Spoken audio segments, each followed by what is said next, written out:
Welcome everyone back to the Crimson 15 podcast. I'm your host, Crimson. N15 PCA. A10454. Be sure to follow us over on Twitter at C15 Podcast.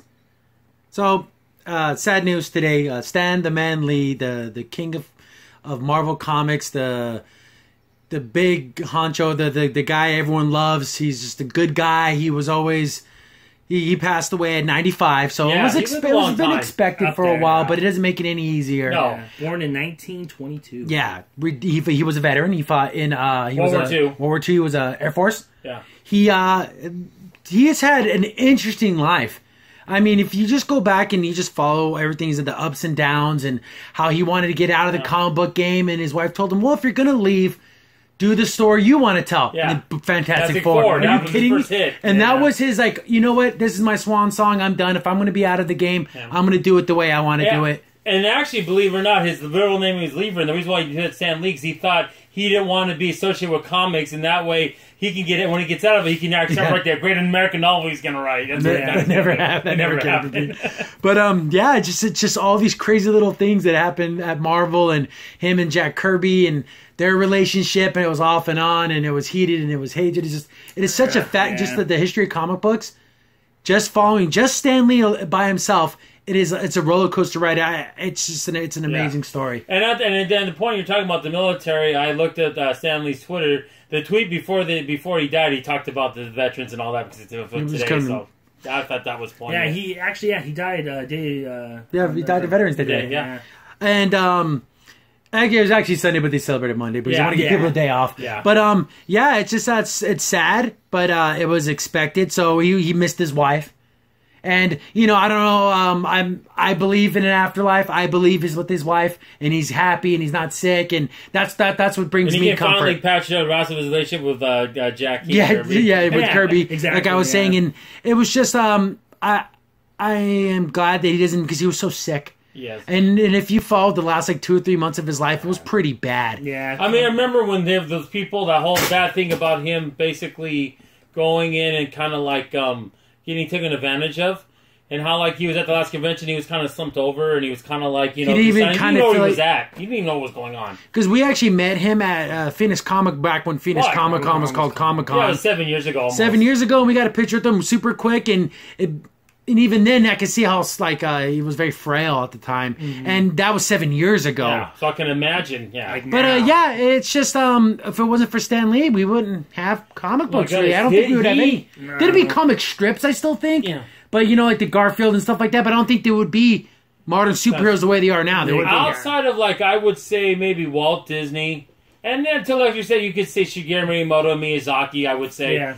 There's not been one person that created so many characters that are so iconic that are going to stand the test of time. And they had their hands in so many creations. Yes. Yeah, exactly. Spider-Man, Hulk, X-Men, Fantastic Four. That's a wrap. I mean, and then even Luke Cage. Even there's a bunch of, it's just and there will always, I remember we were talking about this before, there will be Spider-Man stories for the next 100 years. Yes. Spider-Man will always be something in the American, in the world's eye. It will be a character. They will always be around. Yeah, I mean, as soon as because basically we live in a big family. As soon as the last of us die, there's still going to be Batman stories. I mean, Superman, and there's still going to be Spider-Man, and that's all thanks to Stan I think Lee. that the three main characters that I think will never ever disappear are Spider-Man, Superman, and Batman. Yeah. Those 3 characters will always be around. Yeah. And out of all those characters, I think Spider-Man is the most relatable because of his story. Be Peter Parker. We can identify with Bruce Wayne because some of his, but not his life. No, he's a human, but that's all you can do. But he's Peter Parker. Yeah, a lot of people who read comics, we can identify with the nerd who got picked on. And it's so funny. His original, the original person owner Marv didn't want to run with Spider-Man, so we'll put him in the I think it was Amazing Tales. I think it was 17. And then it was a big hit. And then he goes, remember the idea we all had? Let's really say, you didn't have because people are afraid of spiders. Yeah. Why would they think that's a good guy? Oh, spiders are icky. Because Peter Parker was such a compelling character. And that red and blue, the costume, it's just it's just perfect. Oh, yeah, it is. That's why in the new Spider-Man game, I wore the classic costume because that's my Spider-Man. That's when, I fell in love with that version of Spider-Man, the way that he looked. Yeah, what makes me laugh, just looking at some of the quotes from him, and also the things that he's penned. I mean, he's the one that came up with Hulk Smash. Yeah. Which is just a very, even though it's very basic, it's actually very classic. Like, everyone knows that Hulk Smash. And then great power comes great responsibility. That's just that is just something you can take with your life, with everything.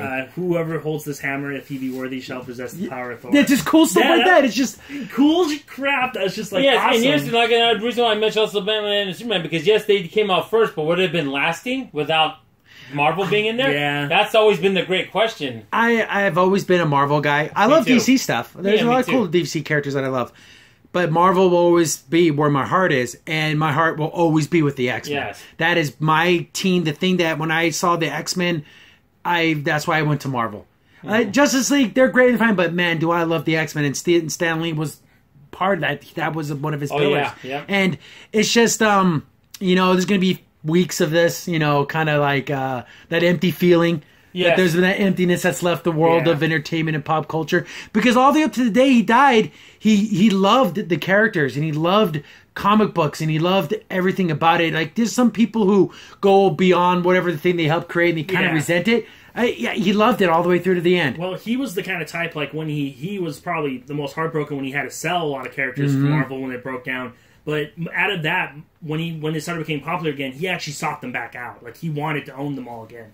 And that's the thing, saying that, like, he cared enough for his characters. Like, he didn't like doing that. And he finally got to see in fruition what they look like on the big screen. Not fully, because they didn't have the rights to the X-Men yet, Disney, but hey, he got a good chunk of it. With the Avengers and everything. Yeah, and he got a good part of it. With special effects, I don't think Stan Lee, back when he first thought of the Fantastic Four and all that, thinking, I bet you'll be able to make movies that look just as good as what's in my imagination. But it's just Well, that was kind of the old saying, too, with Marvel, is that everyone said that the characters and the special effects would be so great, and it took until, like, the year 2000 before you could do a Marvel movie right, because of special effects. Yeah, I mean, think about it. If anyone tried to make a Thor movie back in the 80s... Well, I mean, just look at the Incredible Hulk TV series and stuff. They tried.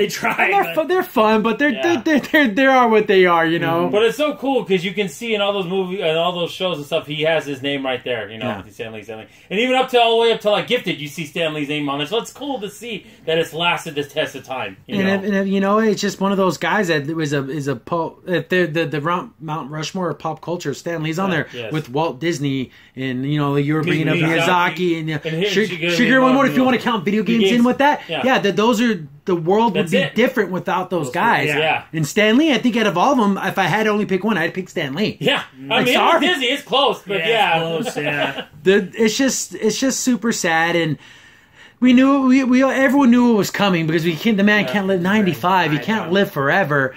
And it's just, but he'll live forever in my heart. Oh yeah, and the thing is, he had a rough year too with those people taking advantage of him. Like I said, the convention was just awful, and also all those scandals that came out. And it's like, come on, man, fake scandals and garbage. And you know what? And I'm not going to use Stan Lee's death to like try to score points against people, which some people are doing on Twitter. And you're a disgusting human being. I'm sorry if you're going to use Stan Lee's death and you try to politicize it in some way. You're a piece of garbage. Celebrate the man's life, the characters he created, and leave it at that. Yeah. I may not like what Marvel's doing with the characters now, but it has nothing to do with Stan Lee's death. No, nothing. So I still love the X-Men. I love the Avengers, Iron Man, Thor. All those guys are cool. It's just there's been stuff on Twitter that just kind of made me feel sick the way they were talking about it. I'll leave that to what it is. I didn't even bother with that. That's just junk, and they can go do it, but I don't have to like it either. Yeah. Another thing I'll say too, Marvel, when Stan Lee was there, and first it was time, then became Marvel Comics, and then in the 60s,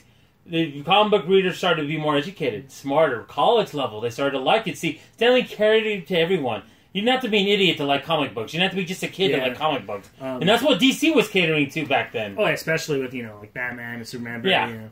In the 50s, Stan Lee, I always loved the fact that he can turn a phrase. He is so a storyteller. Like a pitch man. Oh my goodness. Like, he'd sit there, like, I know it sounds really silly, but I remember watching the old Spider-Man and Amazing Friends. And I loved the way he sounded in those cartoons, because it just sounded like he was a storyteller. He would hype it up, even though it was the dumbest stories. They're super silly, but he would sell it to you like it was the greatest story ever told. The one thing, I don't know if I can ever watch it again now, but there was a thing, I might have mentioned this before, but Spider-Man cartoon, one last episode where Spider-Man's going to different worlds, and there was a world that was just Stan Lee making Spider-Man. And he interacts with them, it's like, I don't know if I can watch that. And he's talking to the real Spider-Man. Yeah. So it's supposed to be our world, basically. Yeah, like, oh, that's so touchy now. I just love about it. I just love the fact that, like a classic salesman, he was always like, you're Yeah. always pitching, you're always selling. Like, I loved it when, like, you do, like, the little intros for the cartoons. Yes. Like, hey, true believers, I'm on Galactus' secret base, like, wearing, like, a trench coat. Like, oh, yeah, you're just walking around. It's going to let you on there. I love that. You know, I got to go hiding and see. Oh, stay tuned, guys. And I just loved He was doing cameos then. Before the Yeah. movies, he was doing cameos. that was just cool. Yes, Everything he did, he didn't seem like he hated anybody. Yeah. He seemed like he wanted to sell his book to anybody. Yeah. Mm-hmm. It was comics for everyone. And he even worked with DC on some things. Yeah. See, that he was for everybody. Exactly. And it was also funny too, because some people like to say we're like, oh, well, what about King? Did Kirby did a lot and he didn't get a lot of things? But see, Kirby wasn't that. He didn't have that personality. No, he didn't. Stanley did. He wasn't a pinch. Oh, he's an amazing talent Yeah. beyond all belief. Yes, yeah. But you just sat in front of a camera, take an interview, and throw out a pitch Yeah. line. That was I Stan mean, Lee. for people that know video games, it's a parallel between Ralph Baer and Bushnell. Yeah, Ralph Baer invented home consoles, but Bushnell was the salesman. He was the entertainer. Exactly. When they were together, they made some of the greatest comic books of Yeah. all time. Because Stan Lee is the guy that can pen something, that can get out there and say, "You're gonna love this." And then Kirby was just a And master. it's so with sad the if you paintbrush. I watched a special on, I think it was AMC, talking about the relationship, how they did patch up in the end, and he and Stan Lee in '93 wanted to do another project with him, but Kirby died, and his wife only Yeah. like, oh, that's just Yeah. never got that. See, and that's why, you know what, everyone has their own beliefs and everything, Yeah. but I truly believe they're both in heaven and they're both best friends again. Yeah. That's in my heart, my mind, and that's what I believe, okay? Yeah. They were both riding high in Valhalla. There's going to be So- some cool comics to get. There's so much cool. I'm seeing some cool art with Stan Lee Alex right Ross now did today. some cool stuff Yeah. because he did a lot of cool stuff with both Yeah. DC and Marvel. Mm-hmm. It's just a lot of remember the man, remember what he created. Everyone in their life has ups and downs. Everyone has goods and bads, but we have to. I think with Stan Lee's life and what he did for entertainment, I believe the good outweighs the bad. And in it's his life. unparalleled. It's almost unparalleled what he did. It's incredible. And I love There'll never be another Stan Lee. his messages and his stories were always like very very poignant. There again, he realized too, is like there's not a lot of good in this world. We need heroes to kind of be that good source of beacon of hope for everyone. Yeah, you know, when you're a little kid and you read a Captain America comic and he's standing up against evil and he's doing what is right, even though everyone tells him it's wrong, but he feels it's right in his heart. He stood up and did the right thing. That's what I love. Yeah, about barring the new stuff they're doing with Captain America. But as Captain America, the idea, they'll never let you down. They Yep. always will be there for you. Spider-Man will always be there for you. They won't let you down. Yeah, they do fail. Yeah. They do mess up. And there was actually, it's one of the newer Spider-Man comics, and it was actually super sad. It just didn't do with Stanley, just about how comic books affect us, where there was a boy who, I guess it was like Spider-Man's like fighting some bad guys and some boy, and he ends up helping him.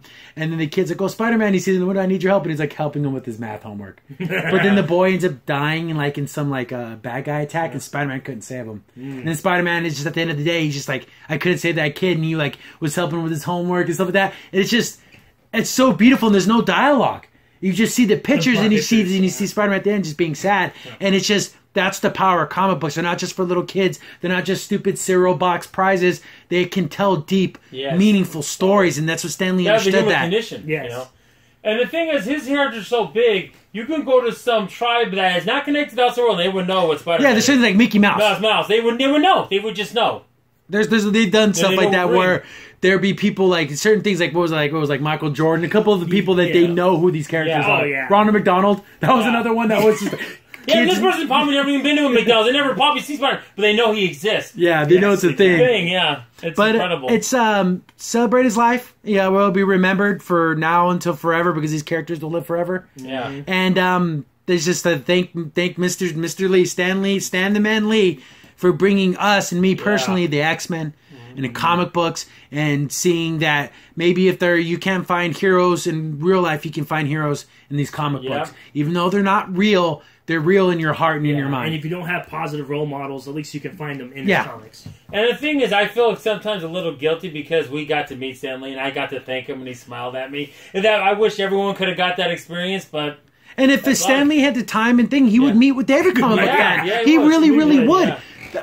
I have, because we've been to plenty of cons, there's certain times where you meet certain celebrities, yeah. stuff like that. It almost feels like you're bothering them. That, oh, here we go. But Stanley, when we met him for the 22 seconds we met him, he was smiling and he seemed like he care who you were a fan, and he appreciated you. Everything. Exactly. As hard as that it's hitting us, imagine like celebrities, especially like someone like Kevin Smith that knew the man. Yeah. I mean, it must be. Yeah, he had a painful. thing he posted on his Instagram and everything, and it was really sad, and I couldn't get through it. Yeah, And I saw sad. some of the pictures and everything, and I didn't finish it because it was just... Yeah, it's heart-wrenching. But yeah, we just wanted to share our feelings and how we appreciate Stan Lee and everything he did.